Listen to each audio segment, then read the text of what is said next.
There is so much anticipation about Neuralink that you probably don't know what's going on. Well, here's the news. It's actually possible for you to become a cyborg. That's right now. There are hundreds of people who have had their brains hooked up to a computer and have given them the ability to control machines with their thoughts. The Neuralink brain implant is one of the most misunderstood innovations right now. Do you know what it is about? I'm pretty sure you don't though. So that's what you're gonna find out in this video. Let me break down Neuralink's mission in a way that even your grandmama would understand. Elon Musk is simply the guy who discovered that putting pineapples on top of pizza is actually a good idea. You see, Neuralink isn't reinventing the wheel here. What they're doing is taking existing brain-computer tech and elevating it. It's like giving your old bicycle a turbo boost. It's not rocket science, just really clever engineering. If you have been paying attention, you would realize that Elon's whole strategy is finding industries that are sleeping on innovation. You know, those places where folks are stuck in their ways, like your grandpa insisting on using a clunky phone in the age of smartphones. Yeah. Elon Musk swoops in with a fresh startup and says, hey, let's shake things up, baby! Not like that, but you know, in his smart way. But think about it.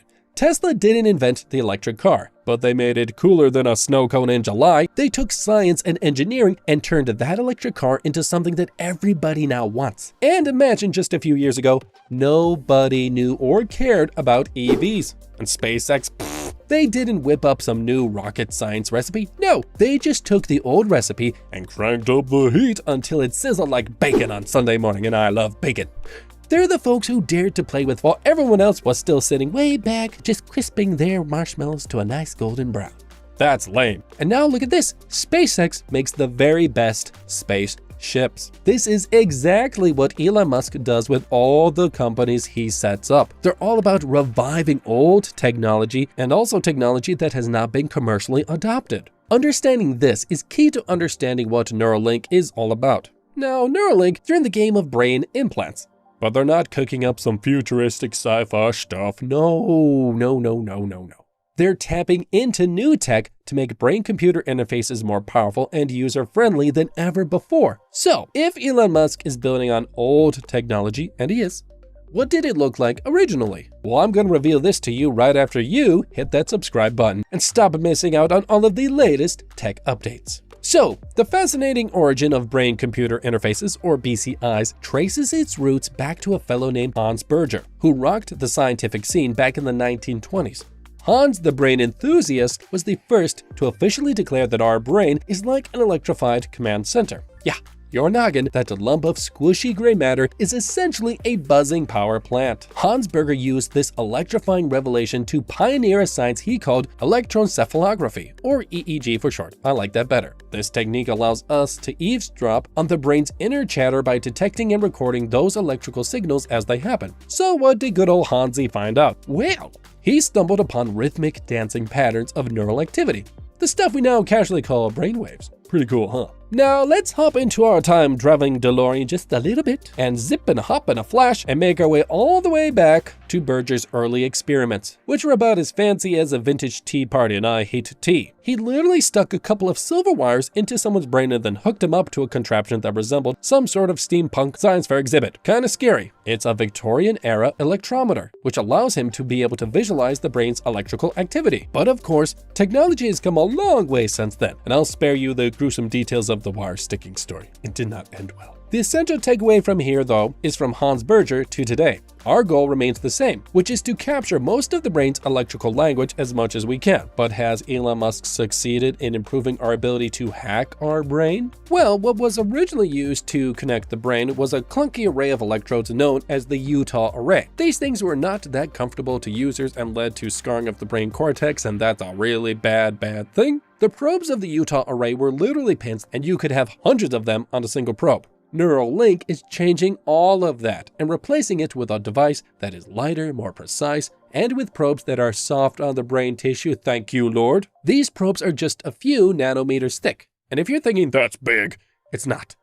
You ever wonder how small a nanometer is? It is so small that it is a unit we use to measure molecules. Now, let's talk about the surgery. The Neuralink has got robots installing the device into your brain. This is an autonomous surgical robot that has like really super precise sewing machine ability for your brain. It's like having a robotic surgeon with laser-like accuracy, which is really a good thing because for brain surgery you want, well, safety. You don't want to be dealing with a doctor who's had too much Red Bull. You want a steady hand, a hand that is not going to make mistakes.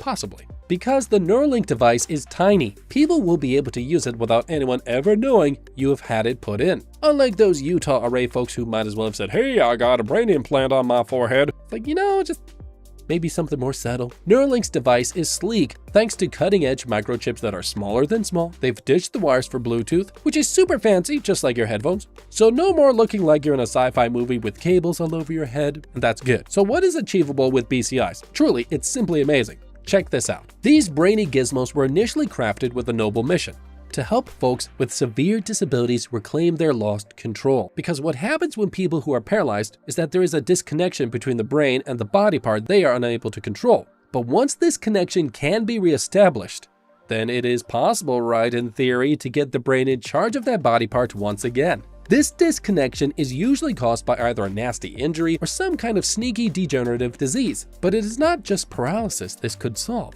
It could help those who are blind to see again. Practically anything your brain does could be hacked with BCIs. Take a look at this at the Brain Gate 2 project. It's like the Avengers of BCI, with researchers from various top-notch places teaming up. They've cooked up a BCI system that lets people with tetraplegia reach out and grab objects in 3D space using robotic arms. It's a scientific dream come true, and you'll definitely want to know how this mind-blowing technology works, because there's more. There is the Audi's brain-computer interface.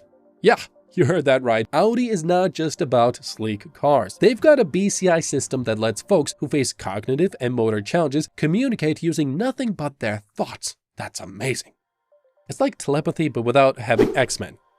And I'm kind of sad. Anyways, the best part is that they can even drive autonomously, and that's a whole new level of mind on the road, and also independence. But what about typing by thinking? Well, that is the name of a BCI project actually. You ever thought about typing with your mind? Well, there is something known as the Brain Gate collaboration among Stanford, Brown University, and many more that has made this possible. People with disabilities can type just by thinking. No more struggling with those pesky keyboards. And it gets even more interesting with decoding speech from the brain. We're talking about a technology that can decode the neural signals linked to unspoken thoughts. It's like having a secret language in your brain, and it could revolutionize communication for people with disabilities. So back to what I said, you could become a cyborg if you wanted to, right? Well, here is how. There's a cool project called OpenBCI. It is like a toolbox that gives you all you need to connect yourself to computers. So allow me to introduce you to OpenBCI, the brainy brainchild of some tech-savvy biohackers. These folks are like the Robin Hoods of neuroscience because they very generously open-sourced both the hardware and software for brain-computer interfaces. In simple terms, they've made it available to anyone who's curious. If you happen to own a 3D printer, you lucky dog, you could then snag a nifty package from OpenBCI for just $1,500. This package has all the nuts and bolts that you'll need to craft your very own biosensing headset. And the beauty of it is that they've got all of the extra bits and bobs to let you tinker, customize, and evolve your very own BCI gizmo, which is really sweet. But before you transform yourself into a cyborg, you need to check out these other videos for some more futuristic tech that you are definitely going to need.